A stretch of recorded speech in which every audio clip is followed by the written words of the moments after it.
Now, we all know what's happening with the George Floyd situation, and I'd like to talk about someone who's lived through quite a few of these situations.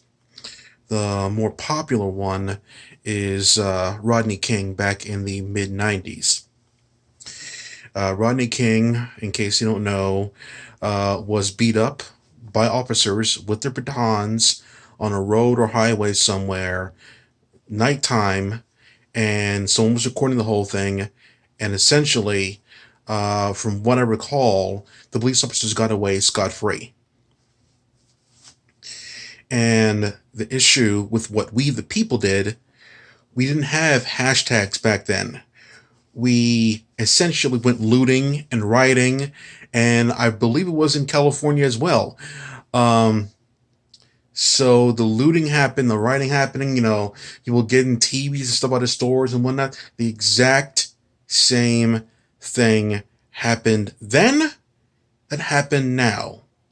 We, as people, in case you didn't realize that, we're not different compared to people that were in the 90s. At our core, we're essentially the same people. Are we going to change 20 years from now? Of course not. 30 years? 50 years? No. 100 years? No. We're the same people then as we were back then. Are we the same people that we were in the 1920s? In a way, yes. For the most part, yes, we are. Just because we dress differently, we have smartphones out there to record our actions, we're essentially the same people. We're more arrogant and more elitist toward that generation of people, but as core people on what we like and dislike and why we don't like something, it's the same thing.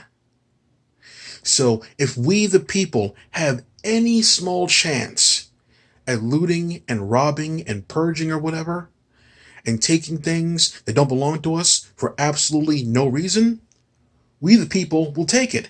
Every single generation.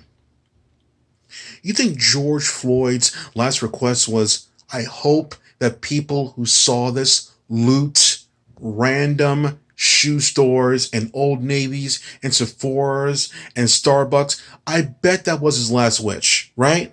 I bet that was his last wish. It had nothing to do with getting back at the officers who killed him, right?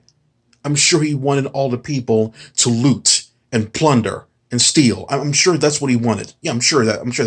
I'm sure George Floyd's family wanted all the people out there to go crazy on businesses that had nothing to do with the murder of Mr. George Floyd.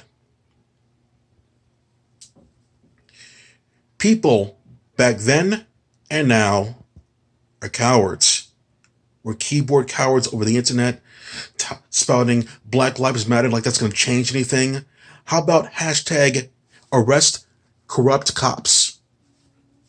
Or fire the cashier who made that stupid mistake? How about hashtag that?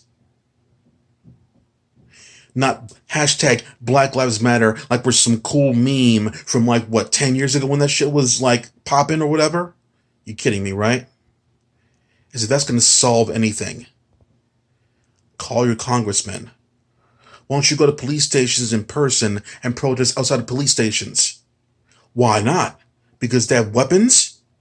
You're going to go to stores that are unprotected, unguarded, while we're in this pandemic and we all have to have masks on so they can't see our face? It's a little bit more convenient to purge places? Yeah, of course. Yeah, take advantage of something that can't really fight back. Yeah, we're real strong. That's exactly what George Floyd would want. Yeah, stealing from places. Yeah, that's exactly what George Floyd would want.